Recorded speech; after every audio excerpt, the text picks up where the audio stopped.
Anna Ingevold and her team at Mindshare Denmark found a way to hack advertising and drive change from within for a revolutionary campaign for Unilever. Please welcome to the stage, Anna Ingevold. Have I been unmuted? Okay. Hello, everybody. Thank you for having me. And super psyched to be here and very happy to be able to share the thoughts and the work we just recently did at Mindshare Denmark. A campaign we called Image Hack. I left Copenhagen yesterday coming here thinking I was super prepared to go on stage and felt very confident until I met this very sweet and nice woman who greeted me with a quote from Kennedy saying, "The only reason to make a speech is to change the world." And then she looked at me and said, "How is your speech going to change the world?" To change the world, I started and thinking, I'm not coming to change the world, I'm just coming here to brag about our awesome work. But then I thought about it for a second and thought the only reason we did Image Hack was because we wanted to change the world, or at least change the way that women are perceived in our mainstream media. It is so massive that we often don't realize how objectified, stereotyped, and often devaluating women are depicted. And it's all around us, even in the small everyday things we meet. We see how different traits are being linked to different genders. Just yesterday I went to use the restroom. And I went in, there's two doors, one obviously going to the men's room and one to the women's room. Both of them having a pictogram on the door, one showing a man and the other one showing a woman, which should be enough for everybody to know which door to use. But on top of that, each one of them had a thought bubble. One saying shopping, the other one saying football. And I guess I don't have to tell you which one were on which door, which is strange to me because I have as many male friends who think about shopping and football as I have female friends thinking about football and shopping. And I think it goes for both of them. And going to the bathroom, they're not thinking about either. They're thinking about how come did I drink that much coffee just a minute ago. And it was also apparent to me recently when I have an 8-year-old nephew who's quite the online gamer. And he wanted desperately a t-shirt that the male character in his game was wearing. But I had a family member approach me wondering whether we should discourage his mother from getting him the t-shirt because she was afraid, she was afraid that my nephew would be teased in school because he was wearing a girlish t-shirt. I've got no idea what made the t-shirt girlish. It was pale blue, it had a kitten on it, it said "I love cats," and it had a big pink heart. But following that logic, apparently boys are not allowed to feel love or express love openly. So that's why we wanted to change specifically the way that women are depicted, to go from the picture I just showed you to more show the real women, how we know them and how we see them. This is an actual shot from some of the first pictures we took for our campaign. I have used throughout my presentation pictures from Shutterstock to emphasize different points in my presentation. And I say right away that Shutterstock is in no way our enemy. They have been super supportive in our work. But just to give you an idea as how the pictures what pictures is out there. And that's why I also left the watermarks on the pictures, not because I'm lazy, but in some sort of subliminal marketing so you won't leave here thinking Shutterstock are the bad guys. Anywho, our tale of our campaign starts at an ordinary day at the office. Obviously, that's what most people think working in creative industries isn't just all fun and games and thinking up great new ideas all the time. We often have a lot of where we do manifesto films or mood films to show to our clients the intended tone of voice of our work. And when we do so, we don't have time nor money to go out and shoot our own pictures, so we turn, as so many others, to stock sites such as Shutterstock.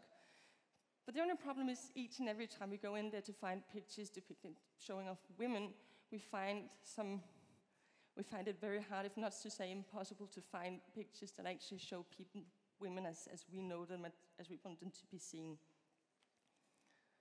And that's what sparked the idea of doing Image Hack. Our idea was basically that we wanted to engage some photographers taking pictures of powerful women in everyday situation, doing whatever they do, whatever women do, whatever people do, and by that flooding Shutterstock and getting rid of the more stereotyping pictures out there. See, pointing to the problem is in no way a new thing. It's been done time and time again, and it's been awesome work out there. For instance, I always did the Like a Girl campaign. Dove has done the beauty sketches. Both of them pointing to the problem, but haven't actually offered a solution. So what we thought is someone is needed to push that big red button to activate change. And I think that's what differs our campaign from the others, is that we not only point to the problem, but we offer a solution. We offer a chance for everybody to be part of the change by taking pictures, uploading them to Shutterstock. And if you're on the other side, media, advertising, media agencies, think about the pictures you download and the pictures you take and the pictures you put out there.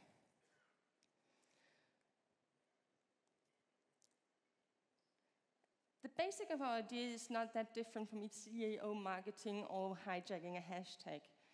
Often when hijacking a hashtag, it happens because the customer is unhappy with a big brand or can't align with the story of the brand.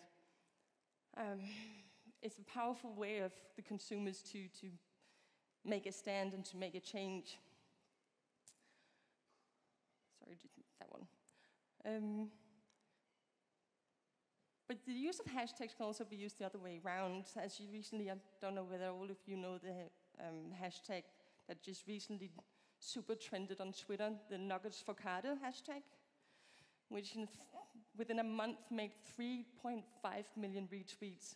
And apparently just because it was the little man against the big company, David versus Goliath. And that was the kind of engagement that we were aiming for. So we want everybody to be engaged, not only the consumer, but also the photographers, also the people that actually use the different pictures out there. And as I said, we're not in any way pointing fingers at Shutterstock. Shutterstock are very well aware that there is a problem. And they are doing their best to brief the photographers on how to take different kind of stereotyping pictures and how to tag the pictures differently so that the content of the site will be less stereotyping, less objectifying when dealing with women. So what we basically did was we approached some of the most notable photographers in Copenhagen, pitched them the idea, and it wasn't a tough sell. Luckily, obviously, and I hope it's because it was the chance for the photographers both to do awesome work for their own portfolio, but also to be a part of the change and actually engaging in the way that we were hoping for. The next thing we did was to find women within our own network, women that we felt could embody what we see as powerful, empowering women, but also women that, for all of them in the first wave, the first pictures we took, all the women had hobbies that would be usually defined as masculine. That would be, for instance, we had rugby players, we had one who was out hunting, we had one who did kickboxing, and we had one who fixed cars, and so on and so forth.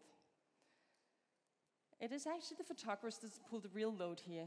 Not only do they find the concept, they also find the models, they also find the locations, they go out there, shoot the pictures, have a whole shooting day, go back to the office and go through the pictures and find the pictures that they need to upload and upload them, wait for them to be cleared by Shutterstock, tag them, and so on and so forth.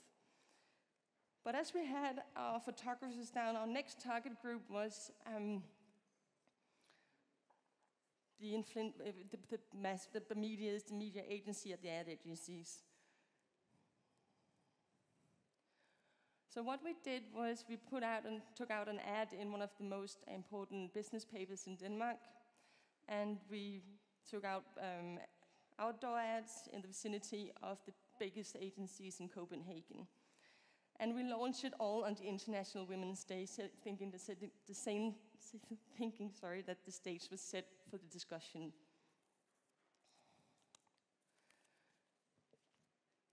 But wanting to get a great lift off, we needed to have a brand behind it. And Dove was a given, not only because Unilever was a client of ours, but also because Dove has the history of pointing to this problem. They would give us the leverage needed to spark the conversation about this. But as it is the case with the photographers, we needed a lot of photographers to inspire via their social media accounts, to inspire other photographers. We also needed more brands than just one to get behind it.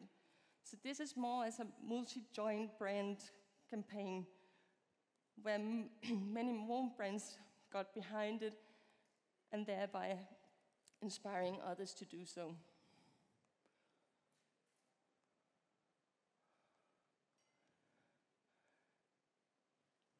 But also we did our case film. And I'll show it to you in just in a minute. Just quickly kind of recap, because after we launched the film, it quickly got taken up by different industry media. And within the first week, we had a tweet every 5 minutes about this campaign. And this is just based on the case film, one ad in one paper in Copenhagen, and then the first photographers that uploaded about 1,000 pictures. We've now left the campaign to the photographers, to people uploading pictures. We've got no idea how many is uploaded now, how many is tagged within the campaign, and how many that's downloaded. We have some numbers on our own for the pictures we uploaded, but this is what we wanted. We wanted the campaign to take off and that everybody else felt ownership and took on the campaign in order to spark what we hope is to be real change to how we perceive not only women, but also each other, in order to see each other as equals rather than, or individuals at least, instead of one big mass. And yeah. I'll show you the case film. It is here, I guess. Yeah. We must set the world on a new course.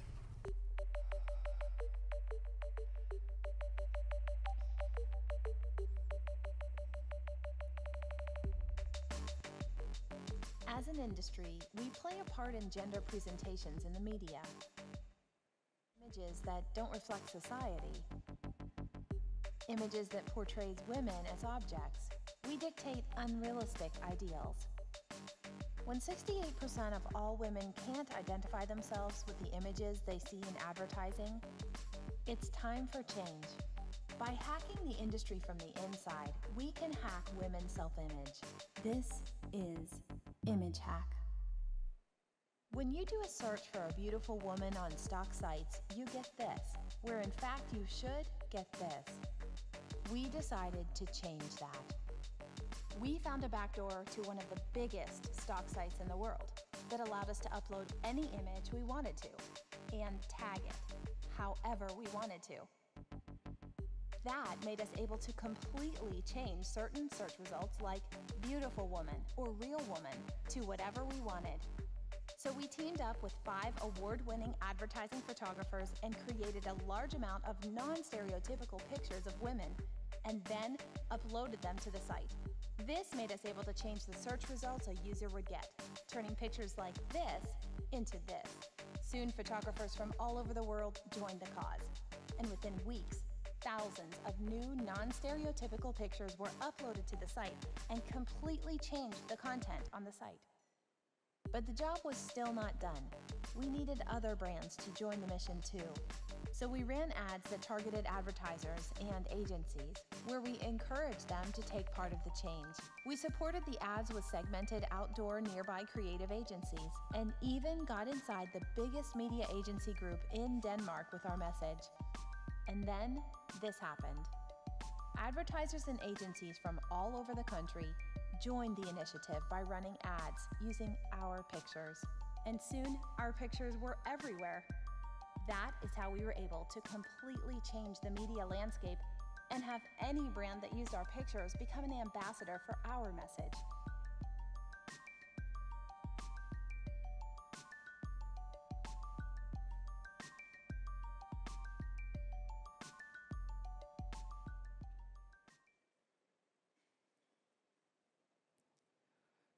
Yep. And as I said, we don't really have, sorry, thank you.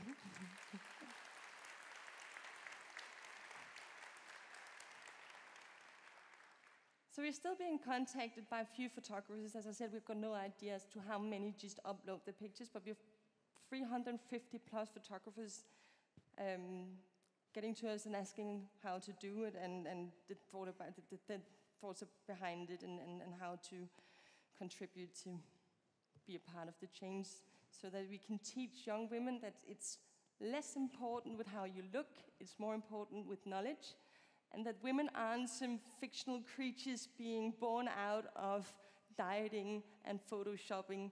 They're real people just as you are when you're 7 years old. And you can dream the same dreams when you're a 7-year-old girl, when you are a 17-year-old. It's got nothing to do with how you look. Thank you.